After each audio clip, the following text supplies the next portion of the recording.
अस्सलाम वालेकुम। ജിന്ദഗി പ്യാർ കാ ഏക് ഗീത് ഹേ. ജീവിതം ഒരു സ്നേഹത്തിൻ്റെ സംഗീതമാണ്. ഇസ്സെ ഹർ ദിൽ കു ഗാനാ പടേഗ. ഇത് എല്ലാവരും ചെല്ലണമെന്ന്. ഒരാളായിട്ടൊന്നുമല്ല, എല്ലാവരും. ജിന്ദഗി ഗം കാ സാഗർ ബി ഹേ. ജീവിതം ഒരു ദുഃഖക്കടലാണ്, ദുഃഖക്കടലുമാണ്. ജീവിതം ഒരു ദുഃഖക്കടലുമാണ്. ഹസ്കെ ഉസ് പാർ ജാനാ പടേഗ. മെല്ലനെ ആയിട്ട് കര കടക്കണമെന്നായി പറയുന്നത്. ഷുൽ അഖ്ബാർ ഷുല്ലലും റാഹത്തന്നല്ലേ. റബീഉൽ അവ്വൽ 12 എല്ലാവർക്കും ആശംസ. പഠിച്ചോ നമുക്കെല്ലാവർക്കും റബീഉൽ അവ്വൽ 12 ബർക്കത്ത് കൊണ്ട് ഹിദായത്ത് തരട്ടെ, സ്വർഗം തരട്ടെ. ഞാൻ ഇന്നലെ ആരോ പറഞ്ഞ് കേട്ടൊരു ഉറുദീൻ്റെ പറഞ്ഞില്ല, അതേപോലെ ഇന്നും എനിക്ക് അങ്ങനെ തന്നെയാണ് പറയാനുള്ളത്. അതേപോലത്തെ വേറൊരു ഉറുദി ഞാൻ ചെറുപ്പത്തിൽ കേട്ടത് നല്ല രസമായത് കൊണ്ടാണെന്ന് തോന്നുന്നു. ചെറുപ്പത്തിൽ അത് മനസ്സിലങ്ങനെ പതിഞ്ഞിന്. അതായത് ഒരു ഔലിയ ഭാര്യനോട് പറയാണ്, ഇന്ന സ്ഥലത്ത് ഒരാൾ ഇരിക്കുന്നുണ്ട്, നീ ഈ ഭക്ഷണം കൊണ്ടുപോയി കൊടുത്തിട്ട് വരണമെന്ന്. അങ്ങനെ ആ സ്ത്രീ കൊണ്ടുപോകുമ്പോൾ പുഴൻ്റെ മറുകരയിൽ തോണി നിൽക്കുന്നുണ്ടാകും. ആ തോണിനെ നീ വിളിച്ചിട്ട് പറയണോ, ഇന്ന് വരെ എൻ്റെ ജീവിതത്തിൽ ഭാര്യ സുഖം അനുഭവിക്കാതെ എൻ്റെ ഭർത്താവ് തോണി നീ ഇവിടത്തേക്ക് വാന്ന് പറയുമ്പോൾ ആ തോണി മറുകരയിലുള്ള തോണി ഇക്കരയ്ക്ക് വരും. വന്നു കഴിഞ്ഞാൽ നീ അതിൽ കയറി ഇരുന്നിട്ട് ഇന്ന സ്ഥലത്ത് ആളുണ്ട്, ഒരു മലൻ്റെ മേലെയുണ്ട്, അയാൾക്ക് കൊണ്ടുപോയിട്ട് ഈ ഭക്ഷണം കൊടുത്തിട്ട് തിരിച്ച് വരുമ്പോൾ മറുകരയിലായിരിക്കും തോണി ഉണ്ടാകുക. ഈ പറഞ്ഞതുപോലെ തന്നെ പറയുമ്പോൾ തോണി മറുകരക്കുള്ള തോണി നിൻ്റെ അടുത്തേക്ക് വരും. ജീവിതത്തിൽ ഭാര്യസുഖം അനുഭവിക്കാതെ ഭർത്താവ് എന്നാണ് പറയുന്നത് കേട്ടാ. അപ്പോൾ ഇത് 3-5 ദിവസമായി ഈ സംഭവം ഇങ്ങനെ നടക്കുന്നു.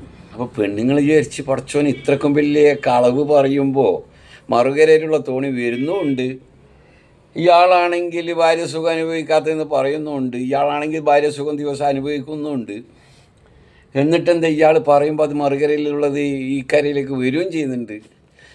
ഇത് വല്ലാത്തൊരു സംഭവമാണല്ലോ എന്ന് വിചാരിച്ചിട്ട് ഭർത്താവിനോട് ഗതികെട്ട് പെണ്ണുങ്ങൾ ചോദിച്ച്, ഭാര്യ ഭർത്താവിനോട് ചോദിച്ചു, എല്ലപ്പാ നിങ്ങളിങ്ങനെ പറയുമ്പോൾ നിങ്ങളാണെങ്കിൽ ദിവസം നമ്മളിങ്ങനെ കൂടെ കടന്നുറങ്ങലും ചെയ്യുന്നുണ്ട്, ഈ മറുകര നിൽക്കുന്ന തോണി വരുന്നുമുണ്ട്, ഇത്രക്കും വലിയ കളവ് പറയുമ്പോൾ ഇതെന്താ സംഭവം എന്ന് ചോദിച്ചു. തോണി വരുന്നുമുണ്ട്. ഓക്കെ ഇതിൻ്റെ മറുപടി ഞാൻ നിങ്ങൾക്ക് പിന്നെ പറയാമെന്ന് പറഞ്ഞു. അങ്ങനെ കുറച്ച് ദിവസം കഴിഞ്ഞപ്പം സ്ത്രീയുടെ കുടുംബത്തിൽ ഇയാളെ ഭാര്യൻ്റെ കുടുംബത്തിൽ ഇതേ സ്ത്രീയുടെ കുടുംബത്തിൽ ഒരു കല്യാണം വന്നു. അപ്പോൾ ഇയാളോട് ചോദിച്ചു, ഇയാൾ കല്യാണത്തിന് പോട്ടെ. എന്നേരം അയാൾ പറഞ്ഞ്, നീ കല്യാണത്തിന് പോടൂ, പക്ഷെങ്കിൽ എനിക്കിതിൽ ഒരു നിർബന്ധമുണ്ട്, അത് നീ ശരിയാകുകയാണെങ്കിൽ ഓക്കെ, നീ കല്യാണത്തിന് പോടുമെന്ന് പറഞ്ഞു. ഓക്കെ എന്ന് പറഞ്ഞു. അങ്ങനെ ഈ പെണ്ണുങ്ങൾ കല്യാണത്തിന് പോകാൻ വേണ്ടി ഒരുങ്ങിയ സമയത്ത് ഇയാളെന്ത് ചെയ്തു, ഒരു ചിമ്മിണിക്കൂട് കത്തിച്ചിട്ട് ഈ സ്ത്രീയുടെ കയ്യിൽ കൊടുത്ത് പറഞ്ഞ്, നീ ഇപ്പോൾ കല്യാണത്തിന് പോയിട്ട് തിരിച്ച് വരുന്നത് വരെ ഇത് കെട്ടുപോകരുത്, ഇത് കെട്ടുപോയാൽ ഞാൻ നിന്നെ തലാക്ക് ചെല്ലുമെന്ന്. സ്ത്രീ പറഞ്ഞാൽ ഓക്കെ, പോകാതിരിക്കാനും പറ്റൂല സ്ത്രീക്ക്. അങ്ങനെ പോയി കല്യാണമെല്ലാം കൂടി തിരിച്ചു വന്നിട്ട് ഈ ചിമ്മിണിക്കൂട് ഭർത്താവിൻ്റെ കൈമേൽ ഏൽപ്പിച്ചു കൊടുത്തു. അങ്ങനെ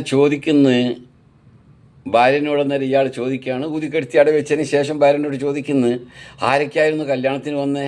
സ്ത്രീ പറഞ്ഞ്, ഞാൻ കണ്ടിട്ടില്ല, നീ കല്യാണത്തിന് പോയിനല്ലോ, പിന്നെ നീ കാണാതെ വന്നേ. എൻ്റെ ശ്രദ്ധ മുഴുവനും ഈ തീ അണഞ്ഞു പോകുന്നതിലായിരുന്നു. അണഞ്ഞു പോയി കഴിഞ്ഞാൽ തലാക്കയിലേക്ക് കളിയില്ലേ.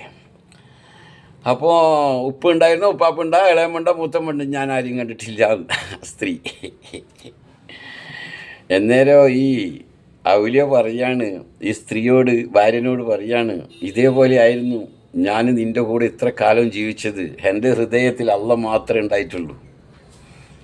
ഞാൻ നിൻ്റെ കൂടെ കഴിഞ്ഞതൊക്കെ അള്ളാൻ്റെ ഓർമ്മ തന്നെയായിരുന്നു എന്നിലുണ്ടായത്, ഞാനൊന്നും അറിഞ്ഞിട്ടില്ല. ഭൗതിക സുഖമൊന്നും ഞാൻ അനുഭവിച്ചിട്ടില്ല. പക്ഷേ അള്ള പറഞ്ഞ കടമകളിൽ ഞാൻ നിറവേറ്റിയെന്നേ ഉള്ളൂ. അങ്ങനെയാണ് ഒരു മനുഷ്യൻ അള്ളാഹുവിൻ്റെ അടുത്തേക്ക് അങ്ങനെ അങ്ങനെ അങ്ങനെ എത്തേണ്ടത്.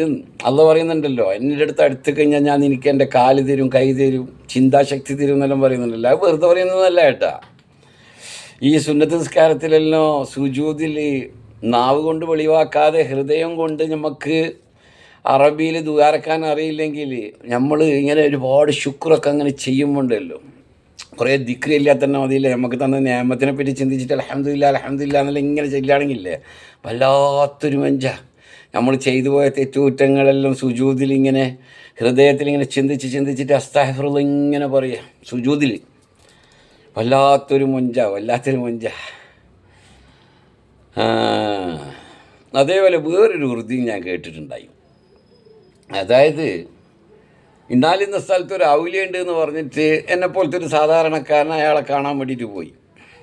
കാണാൻ പോയി നോക്കുമ്പോൾ എന്താ സംഭവിച്ചതെന്ന് പറഞ്ഞാൽ, പോയി അയാളെ ശിഷ്യത്വം സ്വീകരിച്ച് ഒരു 4-5 കൊല്ലം കഴിഞ്ഞല്ലോ എന്നെപ്പോലത്തെ സാധാരണക്കാരന് ഭയങ്കര ഔലിയാണെന്ന് പറഞ്ഞ് അയാളെ ശിഷ്യത്വം സ്വീകരിച്ചിട്ട് അവിടെ നിന്ന് 4-5 കൊല്ലം കഴിഞ്ഞ സമയത്ത് പറഞ്ഞ് ഞാൻ പോകുകയെന്ന് പറഞ്ഞു. ഞാൻ പോകുകയെന്ന് പറഞ്ഞവരാണ് ചോദിക്കുന്നത്, ഈ ഔലിയ നീ എന്തിനാ അവിടെ വന്നിണ്? എന്തായാലും ഇയാൾ പറഞ്ഞ് സാധാരണക്കാരൻ എന്നെപ്പോലത്തെ ഒരു ഇസ്മായിലാന്ന് വിചാരിച്ചാൽ മതി. ദിൽ തോ പാഗൽ ഹൈ യാർ, ദിൽ ദീവാന എന്നെപ്പോലത്തെ ദീവാന. എന്നാലും പറഞ്ഞ് നാട്ടിലെല്ലാവരും പറഞ്ഞ് നിങ്ങൾ ഭയങ്കര ഔലിയാണ്, നിങ്ങൾ ഭയങ്കര കുതിരത്തെല്ലാം കാണിക്കുന്ന മനുഷ്യനാണെന്നെല്ലാം പറഞ്ഞ് കാണാൻ വേണ്ടിയിട്ട് അവിടെ വന്നിട്ട് 5 കൊല്ലമായിട്ട് ഞാൻ അവർ ഒലയ്ക്കും കണ്ടിട്ടില്ല, ഞാൻ പോകുന്നതെന്ന് പറഞ്ഞ്. ഓ അതാണോ സംഭവം? എന്നേരാണ് ഇയാൾ പറയുന്നത്, ഞാൻ സുബഹി കളാക്കുന്ന കണ്ടണോ എന്ന് ചോദിച്ച്. എന്നിട്ട് പറഞ്ഞില്ല, ളുഹർ ഇല്ല, അസർ ഇല്ല, മഗ്രിബ് ഇല്ല, ഇഷ ഇല്ല, ഇതൊന്നും ഞാൻ കളാക്കുന്നത് നീ കണ്ടിട്ടില്ലല്ലോ? ഇല്ല, കണ്ടിട്ടില്ല. ഇതന്നെയാണ് ഒരു മനുഷ്യൻ്റെ ഏറ്റവും വലിയ ഔലിയത്തരം എന്ന് പറഞ്ഞ്. ഔലിയ പഠിച്ചോ നമുക്കെല്ലാം ഹിദായത്ത് തരട്ടെ, അതേപോലെ കളാക്കാണ്ട് നിസ്കരിക്കാനുള്ള ഭാഗ്യം നമുക്ക് അള്ള തരട്ടെ, സ്വർഗം തരട്ടെ. വേറൊന്നുണ്ട് ബോറടിച്ച സമ്മോനി. അങ്ങനെയെല്ലാം കഥകൾ. ഇന്ന് റബീഉൽ അവ്വലല്ലേ. ഇന്ന ബൈതൻ നംദ സാകിനഹു ലൈസ മുഹ്തജൻ ഇല സുറുജി. അങ്ങ് വാഴും പുണ്യകേഹമതിൽ നിറദീപം വേണ്ട യാ നബിയേ. വജ്ഹുകൽ വല്ലാഹു ഹുജ്ജത്ന യൗമ യഅ്തിന്നാസു ബിൽ ഹുജജി. ഉമ്മത്തീങ്കൾ സാക്ഷി കൊണ്ടുവരും നാളിൽ ഞങ്ങൾക്കങ്ങ് തുണ നബിയേ. വമരിലൻ അന്ത സാകിറഹു ഖദ് ഹതാഹല്ലാഹു ബിൽ ഫറജി.